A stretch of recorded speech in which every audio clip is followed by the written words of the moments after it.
Hello dear butterflies, कैसे हो तुम लोग? आई होप अच्छे होंगे। तो सीधे आते हैं अपनी स्टोरी पे। प्रीवियस पार्ट में आपने देखा था ईशानी ईवा की कार का डोर खोलती है। मतलब जो ईवा थी वो सिर्फ ईशानी की आंखों में देख रही थी, जिसकी आंखें खून की तरह लाल थी। मतलब जो ईशानी होती है वो ईवा का हाथ पकड़ती है और उसे कार से बाहर निकालती है। ईवा की आंखों में साफ डर था और ईशानी की आंखों में साफ गुस्सा। दोनों की आंखें एक दूसरे से टकराती हैं। ईवा कहती है, वो ईशा वो ईशानी जी। जो ईशानी होती है वो ईवा का हाथ बहुत कसकर पकड़ लेती है। ईवा कहती है, आ, पहले मेरी बात तो सुनिए। इधर जो आयशा होती है वो निकल पड़ती है बाहर कार के और कहती है, पहले बात तो सुनो ईशानी। मम्मी ने नाटक किया था, उन्हें कोई हार्ट अटैक नहीं आया था। मम्मी ने नाटक किया था, इसीलिए जब ईवा भाभी को पता चला तो उन्होंने मुझे बताया। तब हम दोनों लोगों ने भागने का डिसाइड किया और इसमें ईवा भाभी की कोई गलती नहीं। मुझे नहीं करनी थी ये शादी, इसीलिए मैं भागी वहाँ से। और तुम भाभी को छोड़ो, छोड़ो भाभी को। तो जो निशानी होती है उसकी बस नज़रें ही काफ़ी थी आयशा को चुप कराने के लिए। वो अपना फेस उठाकर देखती है सिर्फ आयशा की तरफ। जो आयशा होती है वो चुप हो जाती है। जो ईशानी होती है वो देखती है ईवा के फेस की तरफ और उसे खींचती है और उसे लाती है बीच में और छोड़ देती है। इधर वो थोड़ा दूर खड़ी होती है, अपने हाथों को फोल्ड करती है। इधर जो आयशा थी वो भी ईवा के पास आकर खड़ी हो जाती है। जो ईशानी थी वो सिर्फ ईवा की तरफ देख रही थी, उसे आयशा से कोई मतलब नहीं था। ईशानी ने ये नहीं सोचा था कि ईवा उसके खिलाफ जाएगी। इधर आयशा कहती है, मुझे नहीं करनी थी ये शादी। मम्मी ने झूठ बोला, उनको कोई हार्ट अटैक नहीं आया था। जब वीवा भाभी ने मुझे वीडियो दिखा तो मुझे पता चला, और मैं नहीं कर रही कोई शादी। तो जो नंदिनी होती है वो भी आ जाती है, ईशानी के पास खड़ी होती है और कहती है, देखो बेटा, अब ज़्यादा देर हो गई है बेटा। आयशा, सारे मेहमान और बड़े पुरोहित भी इंतज़ार कर रहे हैं। कम से कम अपनी माँ की इज्जत के लिए तो ये कर लो। कपूर खानदान की कितनी बड़ी बदनामी होगी। ईशानी ने बदनामी ना हो इसीलिए ईवा से शादी की थी, और तुम खुशबू के साथ शादी तोड़ रही हो बेटा। ऐसा ना करो, उस बेचारी बच्ची की ज़िंदगी बर्बाद हो जाएगी। आयशा, जो आयशा है वो अपनी मम्मी की तरफ देखती है और अपना हाथ दिखा देती है और कहती है, मम्मी मुझे आपसे ये उम्मीद नहीं थी कि आप मुझसे झूठ बोलोगी। ये जानते हुए भी कि मुझे झूठ से कितनी नफरत है, आपने मुझसे झूठ बोला। मुझे ना आपसे भी भरोसा उठ गया है। नंदिनी कहती है, बेटा मैंने सिर्फ तुम्हारी भलाई के लिए सब किया। मैं जानती थी तुम पूरी ज़िंदगी ऐसे ही सिंगल रहोगे, और क्या है, तुम किसी के साथ अपनी ज़िंदगी बसा लोगी तो। मेरे भी कुछ बेटा सपने हैं, और अब बात मेरे सपनों की नहीं, पूरे कपूर खानदान की इज्जत की है। अगर ये आज शादी टूटी तो हमारी काफ़ी ज़्यादा बदनामी होगी। ऐसा तो है नहीं कि मैं तुम्हारी शादी किसी गैर लड़की के साथ करा रही हूँ या किसी गलत लड़की के साथ करा रही हूँ। नहीं, मैं तुम्हारी शादी खुशबू के साथ करा रही हूँ। वो लड़की अच्छी है, तुम्हें शादी करनी होगी। आयशा कहती है, मैं शादी नहीं करूँगी। इतना कहकर आयशा वहाँ से जाने लगती है। दरिशानी देखती है आयशा की तरफ और कहती है, रुको, तुम्हें क्या लगता है तुम मेरे सामने आकर ऐसे ही निकल जाओगी? तुम्हारी शादी नहीं होगी, तुम्हारी ये गलत फहमी है। तुम्हें किसी हाल में भी ये शादी करनी पड़ेगी। तुम शादी करोगी आयशा। तुम्हें भले ही हमारे कपूर खानदान की इज्जत की परवाह ना हो, पर मुझे है। इधर आयशा आ जाती है बिल्कुल फेस टू फेस ईशानी की और कहती है, तुम मेरी ज़बरदस्ती शादी करा रही हो ईशानी, ये गलत है। ईशानी कहती, ये सही है और तुम ये शादी करोगी। इधर जो युवा थी वो डर कर खड़ी हुई थी। वो कहती है, पर ये गलत है। आप जानती कि नंदिनी ताई जी ने झूठ बोला था, फिर भी आप नंदिनी ताई जी का साथ दे रही हैं। उन्होंने बीमारी का झूठा नाटक किया, फिर भी आप ऐसा कर रही हैं। आप जानते हुए भी कि आयशा जी की इस शादी में कोई मर्जी नहीं है, इसीलिए मैंने आयशा जी को शादी से भगाया था। इधर जो ईशानी आयशा की तरफ देख रही थी, वो अब मुड़कर देखती है ईवा की तरफ, बहुत गुस्से से। इधर वो अपने कदमों को आगे बढ़ाती है, तो जो ईवा थी वो अपने कदमों को पीछे लेती है। ईशानी की हाइट थोड़ी सी ज़्यादा थी और ईवा की थोड़ी कम। इधर जो ईशानी है वो जाती है और ईवा का चिन पकड़ लेती है। इधर वो उसके चिन को थोड़ा सा ऊपर उठाती है और कहती है, तो ये सब तुम्हारा किया धरा है? हुँ? तुमने मेरे खिलाफ जाने की हिम्मत की? हुँ? तुम्हें मेरा साथ देना चाहिए था पत्नी होने के नाते, पर तुमने वैसा नहीं किया ईवा। तुम मेरे खिलाफ गई, मेरे। ईशानी जी, मैं आपके खिलाफ नहीं गई, वो बस मैं सच का साथ दे रही हूँ, और आयशा कभी नहीं खुश रहेगी खुशबू के साथ। तुम क्या जानती हो कौन किसके साथ खुश रहेगा? मैंने तुम्हारे साथ शादी की ना, तुम खुश हो ना मेरे साथ, हो कि नहीं? तो जो युवा थी वो देख रही थी ईशानी की आंखों में। इधर ईशानी उसका चिन्ह टाइटली पकड़ती है और अपनी तरफ खींचती है और कहती है, बोलो, तुम्हें कोई प्रॉब्लम है मेरे साथ रहने में? बोलो, खुश नहीं हो मेरे साथ? मैंने तुम्हारे लिए कितना चेंज किया है खुद को, तुम्हें अंदाज़ा भी नहीं है इसका। पर इतना भी चेंज नहीं किया है कि तुम मुझ पे हावी हो सको ईवा। ये शादी हर कीमत पर होकर रहेगी, तुम कुछ नहीं कर सकती। इतना क्या, जो ईशानी होती है वो ईवा का चिन्ह छोड़ देती है। जो आयशा थी वो देखती है सबकी तरफ, तो नंदिनी और ईशानी भी देख रहे थे ईवा की तरफ। इधर जो आयशा होती है इसी मौके का फ़ायदा उठाकर वो जहाँ पे बॉडीगार्ड्स के लिए थोड़ी सी जगह खाली होती है उनके बीच में, वो वहीं से भागने लगती है। तो जो नंदिनी होती है वो कहती है, आयशा बेटा तुम ऐसे भाग नहीं सकती, रुको आयशा, ये हमारी खानदान की इज्जत का सवाल है बेटा, ऐसा मत करो। तो जो ईशानी होती है वो भागती है, उसके पीछे पर ईवा उसका हाथ पकड़ लेती है और वो देखती है आयशा को भागते हुए और कहती है, आयशा जी आप भाग जाइए, आप भाग जाइए, इन लोगों के हाथ मत लगना, आयशा जी भाग जाइए आप। इधर जो ईशानी थी वो पलट कर देखती है ईवा की तरफ और देखती है अपने हाथ की तरफ जिसे ईवा ने बहुत कसकर पकड़ा हुआ था। इधर जो बॉडीगार्ड्स थे वो तो आयशा के पीछे भागने लगते हैं, बट आयशा काफ़ी ज़्यादा तेज भाग रही थी। इधर जो ईशानी है वो गुस्से से देखती है ईवा की तरफ। ईवा कहती है, प्लीज़ ना ईशानी जी, आयशा जी को छोड़ दीजिए, वो इस शादी से खुश नहीं है, प्लीज़ उन्हें जाने दीजिए। क्या आप अपने खानदान की इज्जत के लिए क्या आयशा जी को भी नहीं छोड़ेंगी? उनकी खुशी आपके लिए मायने नहीं रखती? इधर जो ईशानी होती है जैसे ही ईवा ने ये कहा था, वो ईवा का हाथ जो उसने पकड़ा हुआ था ईवा ने ईशानी का, उसी हाथ को ईशानी पकड़ लेती है अपने दूसरे हाथ से और ईवा को पीछे से पकड़ लेती है कसकर। एक हाथ उसकी कमर पे रखती है, दूसरी उसकी नेक पे।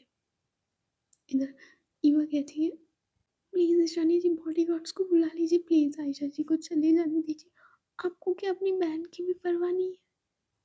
तो जो ईशानी होती है वो ईवा की तरफ ना देख कर देखती है नंदिनी ताई जी की तरफ। तो जो नंदिनी ताई जी होती है वो देखती है ईशानी की तरफ और वो थोड़ा सा मुस्कुराती है। इधर जो नंदिनी होती है वो देखती है आयशा को भागते हुए और वो अपने पीछे से गन निकालती है। इधर वो रखती है अपने फोरहेड पे और कहती है, आयशा रुको बेटा, वरना मैं खुद को गोली मार लूँगी। इधर जो आयशा भाग रही थी उसके कान में थोड़ी सी आवाज़ जाती है अपनी मम्मी की। इधर जो भाग रही थी उसके कदम वहीं पे रुक जाते हैं और 2 पल के लिए वो पीछे मुड़ती नहीं है और बस वहीं पे खड़ी हो जाती है। इधर नंदिनी कहती है, सुना बेटा मैंने क्या कहा? अगर तुम इस शादी से भागी ना तो मैं खुद को मार लूँगी।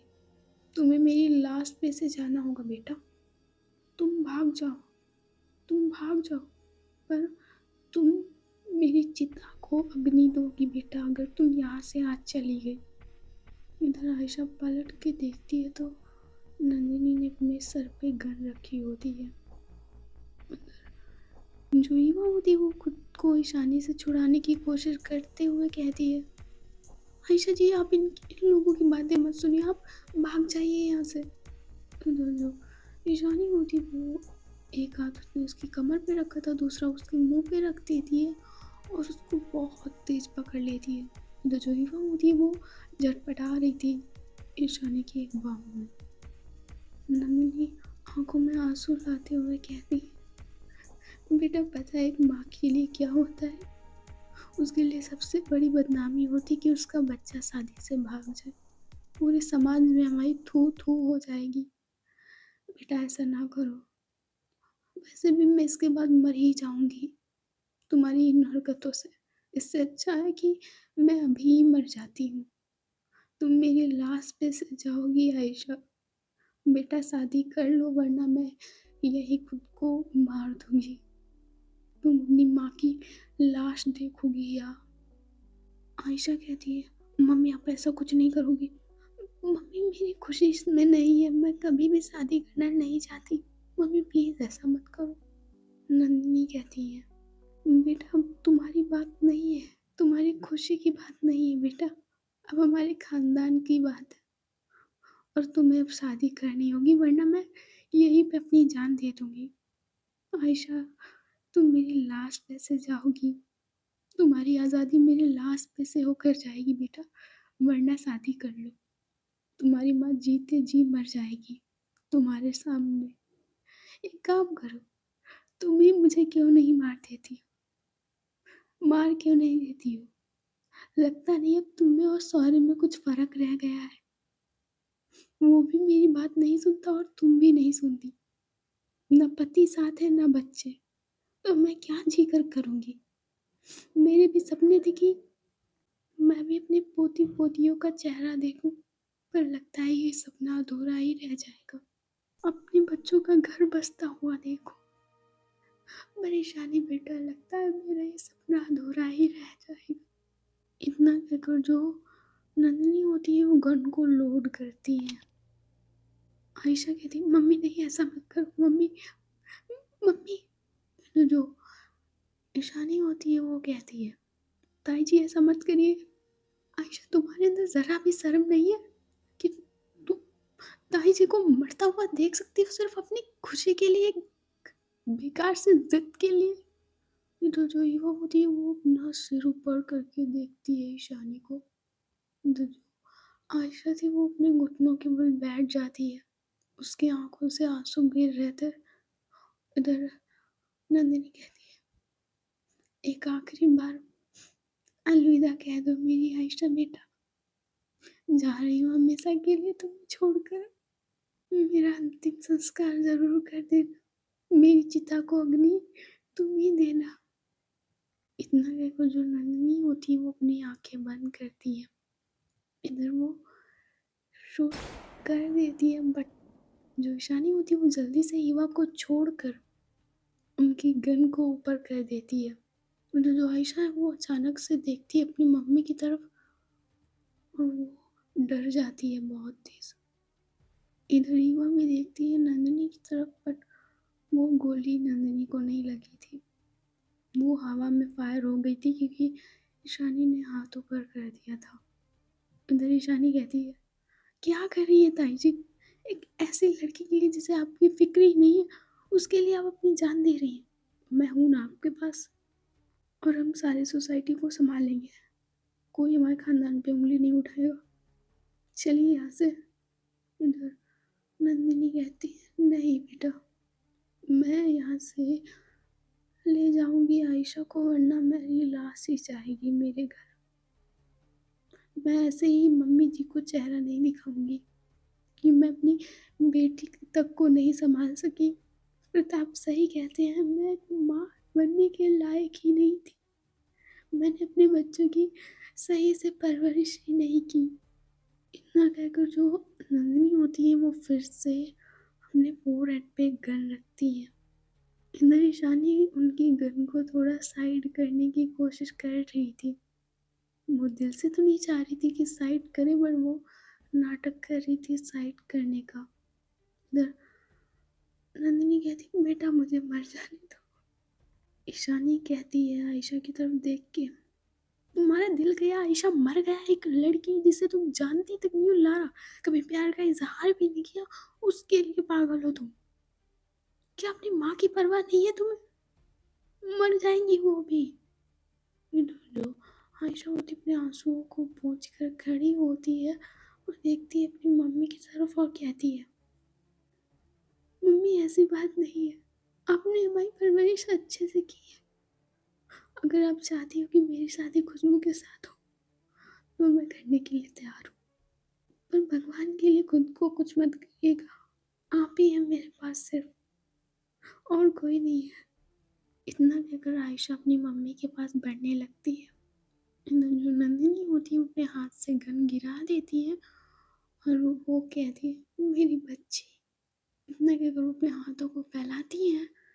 इधर रीवा देख रही थी सारे सीन को और कहती, आयशा जी ये सब नाटक है, ये आपको फंसा रहे हैं, आयशा जी आप भाग जाइए, किसी को कुछ नहीं होगा।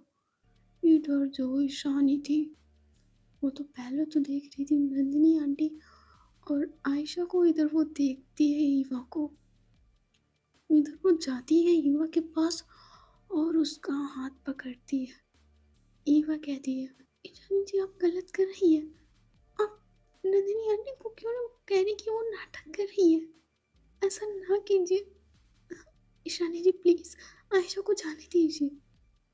तो जो ईशानी होती है वो कुछ नहीं सुनती ईवा की, वो उसका हाथ पकड़कर ले जा रही थी कार की तरफ। इधर वो उसको कार में बिठाती है। ईवा कहती मुझे नहीं जाना आपके साथ, मुझे अपने घर जाना है। इधर जो ईशानी थी वो गुस्से से उसके गालों को पकड़ती है और कहती है, मैंने कहा था ना ये शादी होकर रहेगी, तुम भी नहीं रोक पाओगी, और ये शादी होगी। पहले तो तुम्हें मैं सही करती हूँ, तुमने मेरे खिलाफ जाने की हिम्मत की है, तुम रुको। इतना कि वो जो ईशानी होती है वो आती है ड्राइविंग सीट पे। इधर नंदिनी पकड़कर आयशा को धीरे से बिठाती है कार में।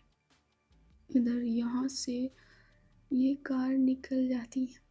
इधर पूरी रास्ते ईशानी ईवा को गुस्से से देखते हुए आ रही थी। ईशानी की कार बाकी कार के कंपैरिजन में बहुत ज़्यादा तेज़ चल रही थी। ईशानी जो भी रास्ते में आता कुछ भी वो उसे उड़ाते हुए जा रही थी, वो ध्यान ही नहीं देती है।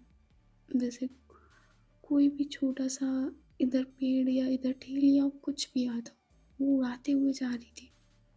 ईवा कहती है, क्या कर रही है आप, मेरा गुस्सा किसी और पे क्यों निकाल रही है?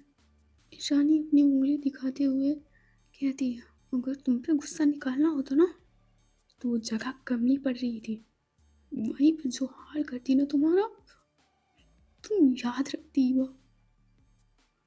पर इतना कहकर वो बहुत तेज स्टेयरिंग पे हाथ मारती है और फिर से ड्राइविंग करने लगती है।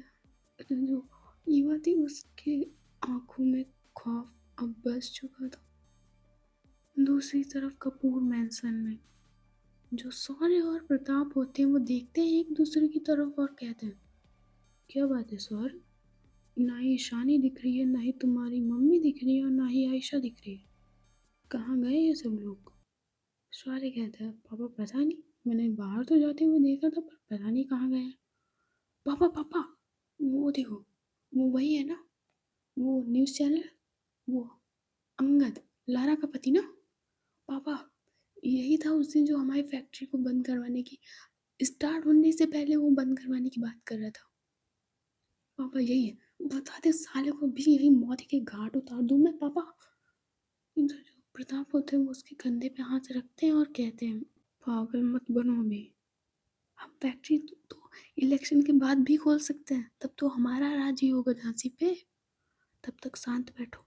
अभी कुछ किया तो जनता वोट देने और पार्टी टिकट देने से कतराएगी, तब तक अपने गुस्से को शांत रखो, साले को बाद में निपटाएँगे।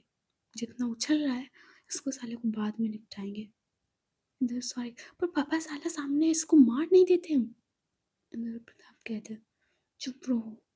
अगर इलेक्शन पे तुम्हारी वजह से कोई असर पड़ा ना, तो अंकित मार डालेगा। और मैं सोच रहा हूँ कि हम लोग अंकित और मैं मिली-जुली सरकार चलाएँ। हम दोनों लोग एक साथ ही होंगे तभी हम लोग जीत पाएँगे ये इलेक्शन। समझ रहे हो? तो कोई गड़बड़ी मत करना और अपनी ज़रा इन हरकतों पे, छिछोरी हरकतों पे ना अपना काबू लाओ। समझ रहे हो? इधर शौर्य होता अपना हाँ में सिर हिलाता है, पर वो गुस्से में देख रहा था अंगद की तरफ।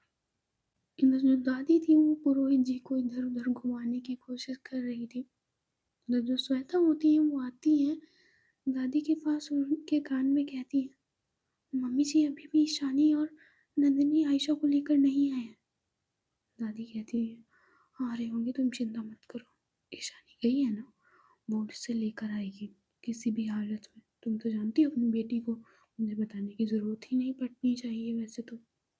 श्वेता कहती मैं जानती तो हूँ मम्मी जी, पर वो ईवा उसके साथ गई है। दादी कहती है ईशानी को ईवा को संभालने के लिए कुछ नहीं चाहिए, वो 1 सेकंड में ईवा को संभाल सकती है और ये तुम बखूबी जानती हो। इससे पहले पुरोहित जी तुम्हारी बातें सुन ले, तुम बाकी के मेहमानों को देखो और मैं फ़ोन करके पूछती हूँ कि कहाँ तक पहुँचे।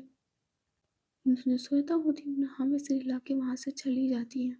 पुरोहित जी कहते क्या बात है गायत्री, कब से हमें इधर उधर घुमा रही हो? हमें कुछ देर में हरिद्वार के लिए भी प्रस्थान करना है। बहरहाल इतना समय क्यों लग रहा है, 1 घंटा पूरा होने जा रहा है। कहाँ है आयशा और कहाँ है खुशबू? दादी कहती है अरे पंडित जी अभी, पुरोहित जी अभी 10 मिनट हैं, आधे घंटे 1 घंटे तो आप हाँ बैठिए चलकर तब तक। हाँ रही बात हरिद्वार जाने की, तो मैं आयशा और खुशबू को जैसा आप कह रहे थे हम कुछ दिनों में भेज देंगे। पुरोहित जी कहते जल्द ही भेज देना। वैसे भी आपके घर से एक आयशा ही है जो लड़कियों में जो पूजा पाठ में विश्वास करती है, इसीलिए हमने उसको सेवा करने के लिए चुना है। और खुशबू भी उसकी पत्नी है तो इसीलिए। इधर दादी थोड़ा मुस्कुराती है और पुरोहित जी से कहती आइए पुरोहित जी बैठते हैं चलकर, अभी आते होंगे। वो बस तैयार होने और पंडित जी ने कहा था कि 1 घंटे का मुहूर्त है तो कमरे में ही है, आप बैठिए। जो गायत्री होती है वो उन्हें चेयर पर जाकर बिठाती हैं। अगर वो कॉल करने ही वाली थी तभी उन्हें बाहर से कार रुकने की आवाज़ आती है। इधर दादी समझ जाती हैं कि आ गई है ईशानी आयशा को लेकर। इधर जो ईशानी होती है वो आयशा को पीछे वाले गेट से लाती है। इधर वो धीरे से ले जाती है आयशा को गेट से। इधर जो ईवा होती है वो भी उसके पीछे पीछे आ रही थी। इधर जो नंदिनी है वो आती है दादी के पास और बैठते हुए कहती है पुरोहित जी दादी मम्मी जी अभी आ ही रहे हैं बस। अ, आयशा और खुशबू वो बस खुशबू के लहंगे में थोड़ी दिक्कत हो गई थी और आयशा का सेहरा नहीं बन रहा था और पंडित जी ने 1 घंटे का तो मुहूर्त दिया था। अभी देखो टाइम भी नहीं हुआ, अभी 7 मिनट बाकी है, आ रहे हैं। इधर दादी इशारों में पूछती है नंदिनी से कि सब ठीक। इधर जो नंदिनी होती है अपने पलकों को मतलब ब्लिंक करती कि हाँ सब ठीक है। इधर जो आयशा ईशानी और ईवा होते वो जाते हैं कमरे में। इधर ईशानी देखती है आयशा की तरफ, वो कहती है पहले अपना हुलिया सही करो फिर आना नीचे। इधर वो फिर पलट कर देखती है ईवा की तरफ और उसकी तरफ उंगली दिखाते हुए कहती है अगर तुमने यहाँ कोई गड़बड़ की ना ईवा, तो सच बता रही हूँ जितना कंट्रोल करके रखा है ना मैंने खुद को, सारा टूट जाएगा। अगर अभी तुमने कुछ गड़बड़ की, मैं भूल जाऊंगी तुम मेरी बीवी हो। लास्ट वार्निंग है तुम्हें ये। वो होती बेचारे उसके हाथ कांप रहे थे ईशानी को देखकर। इधर जो आयशा होती है वो तो बेचारी सदमे में ही थी। उनको शादी की कोई खुशी नहीं थी। वो अपने बालों को थोड़ा-सा सही करती है और वो जो सेहरा था वो अपने सिर पे रखती है। इधर ईशानी थोड़ा-सा मुस्कुराती है और कहती है, "अरे ईवा, तुम्हारे चेहरे पे ये उदासी अच्छी नहीं लगती अब। नीचे मेहमानों के सामने तुम ऐसे जाओगी? तुम्हारे तो देवर की शादी है, तुम्हें तो खुश होना चाहिए।" इतना कहकर वो बड़े प्यार से ईवा का चिन पकड़ती है और कहती है, "मुस्कुराओ ईवा, अभी तो मुस्कुरा लो, मुस्कुराओ।" इधर जो ईवा होती है वो झूठी स्माइल करती है। जो आयशा होती है वो अपने को मिरर में देखती है और फिर वो हाथ से जाने लगती है। ईशानी कहती है, "अकेले कैसे जा सकती हो? तुम्हारी बड़ी बहन भी तुम्हारे साथ चलेगी।" इतना कहकर वो ईवा का हाथ बहुत गुस्से से पकड़ती है। ईवा की हाथ पे उसकी उँगलियों की छाप आ जाती है ईशानी की। इधर जो ईवा है वो बस ईशानी की तरफ देख रही थी। ईशानी कहती, "आयशा चलो, मेरी बहन हो तुम।" इतना कहकर वो आयशा के कंधे पे हाथ रखती है और उसे ला रही थी। दूसरे हाथ से उसने ईवा का हाथ कसकर पकड़ा हुआ था और एक हाथ से उसके कंधे पे आयशा के कंधे पे हाथ रख के उसे ला रही थी। दूसरी तरफ जो नंदिनी होती है वो भी खुशबू के रूम में जाकर बुआ जी के साथ खुशबू को ला रही थी। खुशबू ने बहुत प्यारा रेड कलर का लहंगा पहना हुआ था। इधर एक साइड से सीढ़ियों से उतर रही थी ईवा, ईशानी और आयशा। दूसरी तरफ से उतर रही थी बुआ जी और नंदिनी और खुशबू। खुशबू ने बहुत बड़ा घूंघट किया हुआ था। इधर खुशबू थोड़ी टेंशन में थी कि 1 घंटा लेट शादी क्यों हुई। खुशबू को ये नहीं पता था कि आयशा शादी से भाग गई थी।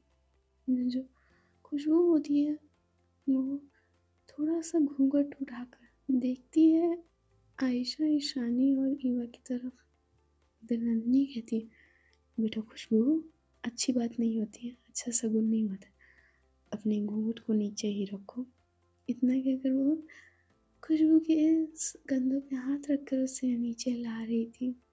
उधर जो पुरोहित जी और सारे रिलेटिव्स होते हैं जो बैठे थे वो खड़े हो जाते हैं। सबके हाथ में फूलों की थालियाँ थी और जैसे ही खुशबू, आयशा ये लोग सीढ़ियों से उतरते हैं, इधर खुशबू आयशा के पास खड़ी होती है और आयशा खुशबू के पास। इधर ये दोनों लोग मंडप की तरफ एक साथ चलकर बढ़ रहे थे। सारे लोग इन पे फूल डाल रहे थे बहुत अच्छे से। पुरोहित जी कहते हैं, "वैसे गायत्री, तुम्हारी एक बात तो माननी पड़ेगी। तुमने खुशबू को अपनी बेटी जैसे पाला है। अनाथ थी फिर भी तुमने उसे कभी कमी नहीं महसूस होने दी और आज तुम उसे अपने घर की बहू बना रही हो। इससे खास पता चलता है कि तुम्हें खून खानदान से कोई फ़र्क नहीं पड़ता। वैसे खुशबू काफ़ी ज़्यादा अच्छी बच्ची है, अपनी जान को छोड़कर कपूर खानदान की फ़िक्र करती है। बहुत अच्छा किया तुमने इसको आयशा के लिए चुनकर।" इधर दादी होती थोड़ा सा मुस्कुराती हैं और फिर ये सब लोग शादी की तरफ ध्यान देने लगते हैं। इधर आयशा और खुशबू बैठते हैं शादी के मंडप में। इधर पंडित सारे मंत्र उच्चारण करता है। ईशानी ने अभी भी ईवा का दूसरा हाथ पकड़ रखा था बहुत टाइटली। एक हाथ से उसने थाली पकड़ रखी थी फूलों से और उसकी आंखें इशारा कर रही थी कि ईवा फूल डालो ना। इधर जो ईवा थी वो एक हाथ से फूल डाल रही थी, दूसरा हाथ ईशानी ने पकड़ा हुआ था उसका बहुत टाइटली। इधर चिक्की ये बात नोटिस कर लेती है कि ईवा का हाथ ईशानी जी ने बहुत कस कर पकड़ा था, क्योंकि चिंकी इनकी तरफ ही देख रही थी। उधर चिंकी आती है और खड़ी हो जाती है इनके बीच में और कह रही, "ईशानी जी, आपने इतने तेज हाथ क्यों पकड़ा हुआ है ईवा दीदी का? और देखो ना, थोड़ा थोड़ा, एक मिनट देखो, इतनी हाथ की उंगलियों के निशान, जल्लाद कहीं थी।" इधर वो ईशानी को थोड़ा सा धक्का दे देती है इधर ईशानी होती है वो देखती है चिंकी की तरफ गुस्से से। इधर जो युवा होती है वो चिंकी को पकड़ती है और दूसरी साइड खड़ी हो जाती है। इधर ईशानी ईवा की तरफ गुस्से से देख रही थी कि तुम्हारी हिम्मत कैसे हुई मुझे छोड़कर जाने की। इधर जो युवा होती है वो एक लड़की थी, उसके पीछे छुप कर खड़ी हो जाती है। सिर्फ उसका फेस दिख रहा था, बट ईशानी उसके पास नहीं जाती और अपना ध्यान शादी पे लगाती है। चिंकी कहती कहाँ बैठे आप, कहाँ बैठे, मुझे दिखे क्यों नहीं है घंटे से। ईवा कहती चुप बैठो 2 मिनट, अभी बाद में बताऊंगी। चिंकी कहती अच्छा ठीक है मैं चुप बैठी हूँ। अरे फूल डालो ना सब लोग, कितना धीरे धीरे डाल रहे हो। और देखो खुशबू दीदी सिंदूर भरने जा रही है। इधर जो ईवा होती है वो कहती सिंदूर भरने नहीं जा रही है पागल इंसान। इधर चिंकी कहती अच्छा अच्छा हाँ मेरे एक्साइटमेंट में मुंह से निकल गया। इधर जो खुशबू होती है वो एक बार धीरे से अपना घूंघट उठाती है धीरे से और देखती है आयशा की तरफ। तो जो आयशा थी उससे कुछ फर्क नहीं पड़ रहा था। पंडित जी कहते हैं गठबंधन करने के लिए कोई आगे आइए। तो जो ईशानी होती है वो देखती है दादी की तरफ। तो दादी अपना हाँ में से हिलाती हैं। तो जो ईशानी होती है वो जाती है गठबंधन करने के लिए। इधर वो बैठती है खुशबू और आयशा के बीच में और इधर वो आयशा के ऊपर से पिंक कपड़ा उठाती है। इधर वो आयशा की चुन्नी लेती है, वो एक दूसरे में बांध कर उनका गठबंधन कर देती है। पंडित जी कहते हैं अब आप दोनों लोग फेरों के लिए खड़े हो जाइए। इधर जो खुशबू होती है वो तो ये सुन लेती है, पर आयशा अपने सेंसेस में ही नहीं थी। उधर पंडित जी कहते हैं बेटा खुशबू अपने आयशा को खड़ा करो और कह दो फेरे लेने का समय हो गया। पहले 4 फेरों में तुम आगे चलोगी फिर वो चलेगी। तो जो आयशा होती है उसे सुनाई ही नहीं दे रहा था। तो जो ईशानी होती है उसके शोल्डर पे हाथ रखती है और कहती है आयशा फेरे लेने का टाइम आ गया है। जो आयशा होती है वो अपने सेंसेस में आती है और चुपचाप खड़ी हो जाती है। उधर खुशबू भी उसके साथ खड़ी हो रहती है। उधर जो ये लोग होते हैं उन फेरे लेने लगते हैं। उधर सब लोग फूल डाल रहे थे। उधर लारा कहती है अंगद मुझे कैसा ऐसा क्यों लग रहा है कि ये शादी इनकी मर्जी से नहीं हो रही है। अंगद कहते तो अपना ना ये दिमाग ना ज़्यादा मत चलाया करो लाया, जहाँ जाती हूँ वहाँ कलेश करा के आती हो। तुम ना चुप रहा करो, हमारे बच्चे पे बहुत गलत असर जाएगा। चुप, अब ना ईवा से कोई क्वेश्चन नहीं करना। चुप रहो, समझिए शादी करने आए थे, तुम ऐसा लग रहा है तुड़वाने पे बैठी हो। चुप रहना कदे। लारा कहती अच्छा ठीक है बाबा, नहीं कह रही, चुप एकदम चुप ओके। इधर अंगद तो एक बार देखता है लारा की तरफ, धीरे से मुस्कुराता है, उसके शोल्डर पे हाथ रखता है और कहता है हर जगह आग लगाती हो पर बहुत प्यारी हो। इधर जो लारा है वो भी मुस्कुराती है। दूसरी तरफ आयशा का सेकंड फेरा भी पूरा होता है। सब लोगों के चेहरे पे स्माइल थी। सब लोगों पे सिर्फ 2 लोग उदास थे, एक आयशा दूसरी ईवा। पर ईवा का उदास कम और उसके अंदर डर पूरा भर चुका था ईशानी के लिए। इधर जो ईशानी है वो अब फेरों पे नया ध्यान देकर जिसके पीछे जिस लड़की के पीछे ईवा छुप कर खड़ी थी उससे देख रही थी। जो ईवा है वो थोड़ा उस लड़की के और भी पीछे कतई छुप जाती है। रचिंग है कहाँ छुप रही हो ईवा दीदी, किससे डर रही हो। ईवा कह रही नहीं डरी किसी से, तुम ध्यान नहीं, तुम आगे जाके फूल डालो जाकर।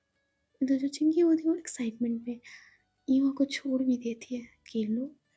इधर वो चिंकी जाती है आगे और सारे फूल डाल रही थी। वो तो 2-2 मुट्ठी भर कर वो फूल डाल रही थी। अगर कम पड़ रहे थे तो दूसरे की थाली में से उठा ले रही थी।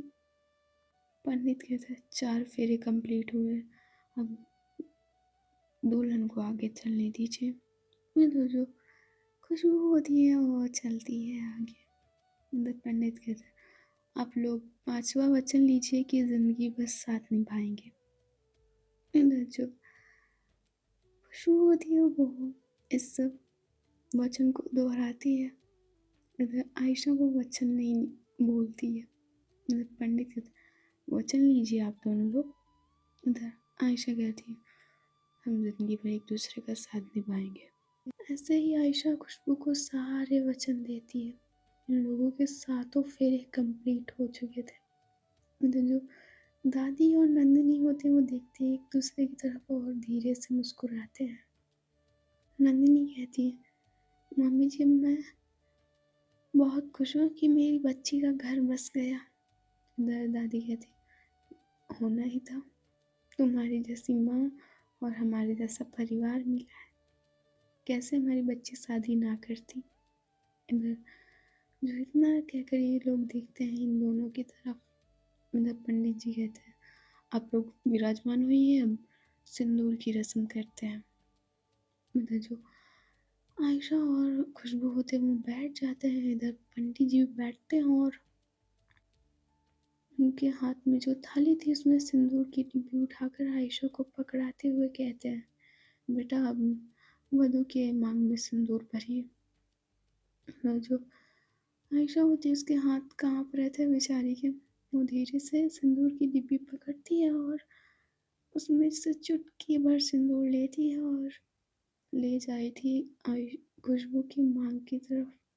मतलब वो धीरे से खुशबू का घूंघट उठाती है और उसकी मांग में मेहंदी को साइड रखकर उसकी मांग में सिंदूर भर देती है। जैसे ही सिंदूर भरा था सारे लोग फिर से अगेन फूलों की बरसात करने लगते हैं। सिंदूर दान की रस्म हो जाती है। इधर पंडित जी कहते हैं बेटा मंगलसूत्र पहना दीजिए। जिन्ना कहकर वो थाली में रखा हुआ मंगलसूत्र गुलाब की पंखुड़ियों पे रखा हुआ था, हीरे जैसा चमक रहा था वो मंगलसूत्र। आयशा उसे उठाती है और खुशबू के गले की तरफ ले जा रही थी। उधर वो धीरे से अपने दोनों हाथों को ले जाती है और वो खुशबू को गले में मंगलसूत्र पहना देती है। इस टाइम पे खुशबू और आयशा काफ़ी ज़्यादा क्लोज थे। एक दूसरे के फेस बिल्कुल ऐसा लग रहा था आधे इंच का भी फासला ना हो। खुशबू आयशा की सांसों को महसूस कर सकती थी। वो अपनी आंखें उठाकर देखती है बड़े प्यार से आयशा की तरफ। इधर जो आयशा थी वो मंगलसूत्र पहना चुकी थी। वो दूर हटती है खुशबू से। पंडित जी कहते हैं अब आप लोग खड़े होइए और अपने बड़े बुजुर्गों का आशीर्वाद लीजिए। सो गाइस आज की स्टोरी बस यही तक।